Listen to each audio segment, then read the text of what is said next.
Olá, amigos! Hoje nós estamos recebendo aqui na redação do Jornal da Imprensa Haroldo Menezes, diretor do Instituto Soldado da Paz. Ao meu lado, Dr. Adriano Oliveira, que também vai nos auxiliar aqui nesta entrevista. Haroldo, obrigado pela sua presença aqui na redação do Jornal da Imprensa. Eu que agradeço pela oportunidade de estar falando para uma audiência tão qualificada, né? Estou às ordens de vocês. Eu quero que você fale um pouquinho para a gente sobre a filosofia desse Instituto Soldado da Paz. Então, o Instituto Soldados da Paz é um instituto que foi criado há exatamente um ano, né? Nós vamos completar um ano agora no dia 13 de fevereiro, mas que tem e traz uma história de mais de 10 anos de trabalho com a banda Sentido Contrário, né?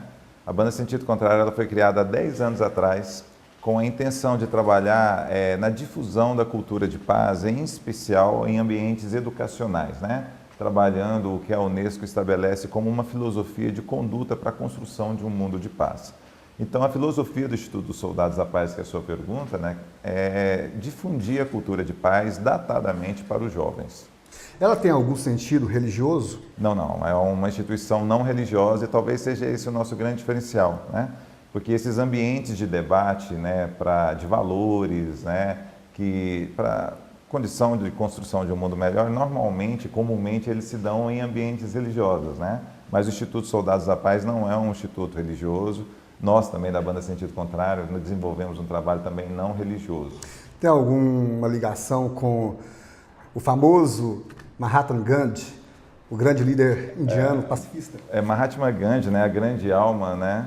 Ele não tem como não deixar de nos influenciar, em especial porque a filosofia que alicerça o nosso trabalho é a filosofia da não violência, né?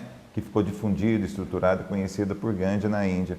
E é a nossa grande provocação, porque quando a gente fala de paz, no imaginário das pessoas o que aparece no primeiro momento é a ideia de uma passividade, né? Uma postura mais passiva, é o branco, é a pombinha branca.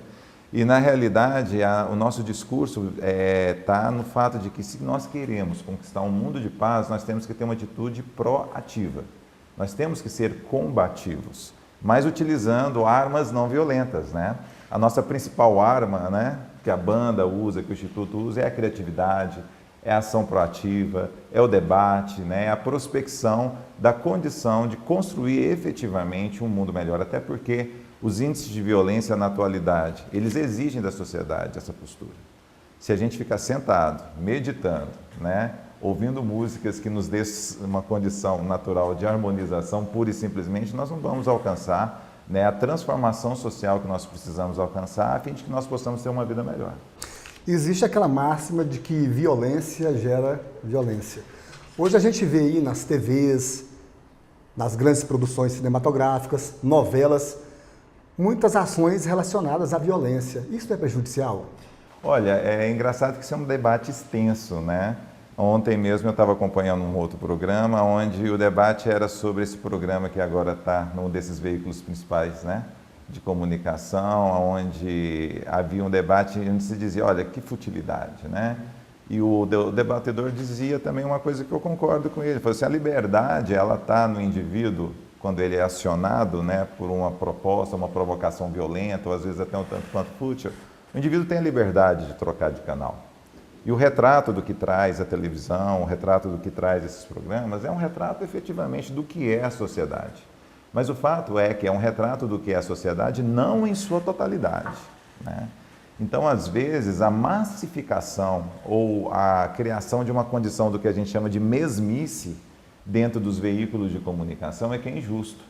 Porque a mídia, por exemplo, né? Se a gente hoje fizer um apanhado da programação das mídias, né, dos veículos de comunicação como um todo, a gente vai ver que aí 90%, 95% da pauta é ligada à violência. Existem alguns colegas de vocês, jornalistas, que priorizam falar, né, da violência sob uma ótica, às vezes, mais sensacionalista. Isso é uma realidade? É uma realidade, mas não é só isso, né? Por que é que não se abre pauta ou espaços também para difundir e falar das coisas boas?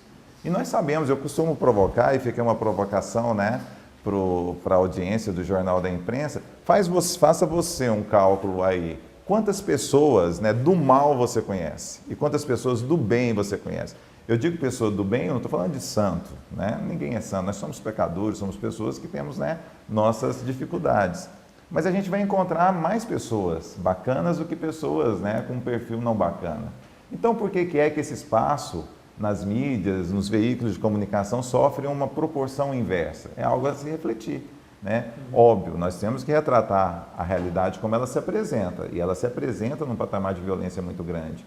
Mas por que também não criar espaços para debater e mostrar coisas que são positivas? Né? Pessoas do bem que se organizam, mobilizações que estão sendo feitas, e existe uma pauta vastíssima para isso. Na verdade, a mídia ela só não relata o fato, como ela também mostra. Hoje a gente vê aí uma série de assassinatos que as câmeras mostram, seja em banco, em supermercados, lanchonetes, enfim. Aquilo que eu disse, eu acho que a verdade ela precisa ser mostrada e relatada, mas sem sensacionalismo, né? Imagina você e se formos nós a vítima. Será que a gente se sentiria bem? Recentemente as mídias fizeram a apresentação daquele assassinato, né, de uma pessoa num banco.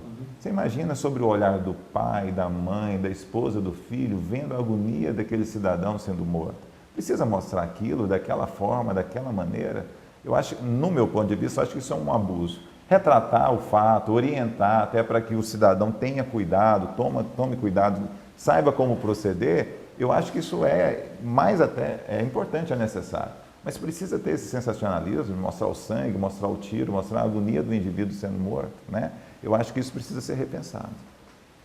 Então, eu queria saber se existe alguma parceria, um apoio do governo para os soldados da paz alcançarem as diretrizes dele.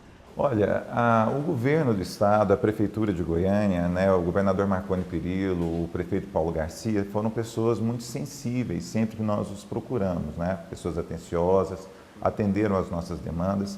Mas eu confesso para você que talvez seja uma inabilidade nossa em lidar nesses ambientes políticos. Objetivamente, nós ainda não tivemos nenhum tipo de disponibilização de recursos, né, ou de um incentivo prático e pontual para o desenvolvimento das atividades que nós temos pautadas para a construção de uma sociedade focada em cultura de paz em Goiânia e no estado de Goiás.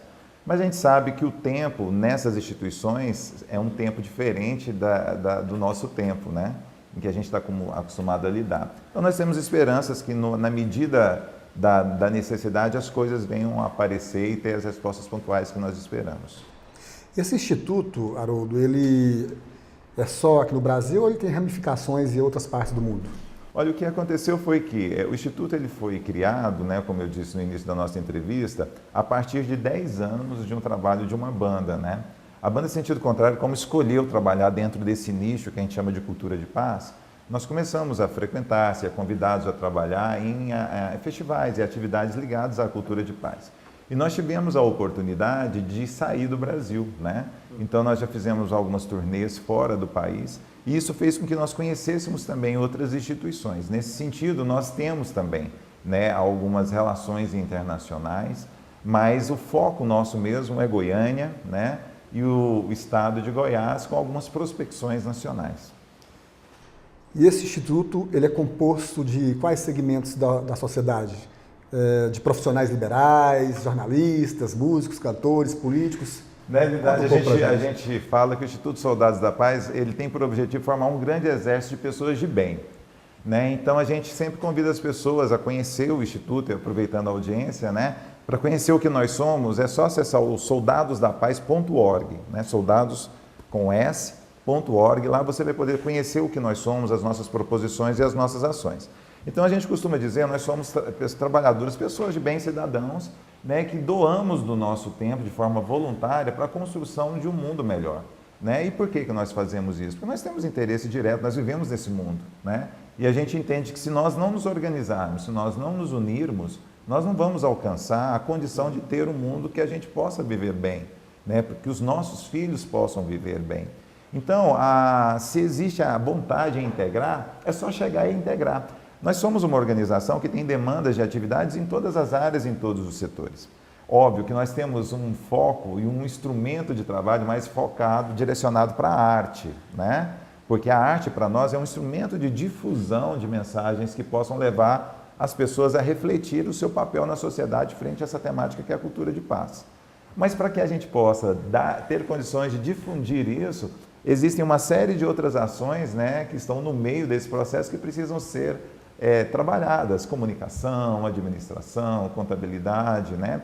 E óbvio, tudo que nós fazemos e que nós conseguimos conquistar por meio de recursos, isso é desdobrado em atividades sociais, em que o indivíduo tendo vontade de participar, né, querendo participar, está mais do que convidado a estar integrado conosco. Haroldo, nós vamos fazer um pequeno intervalo e a gente volta no próximo bloco.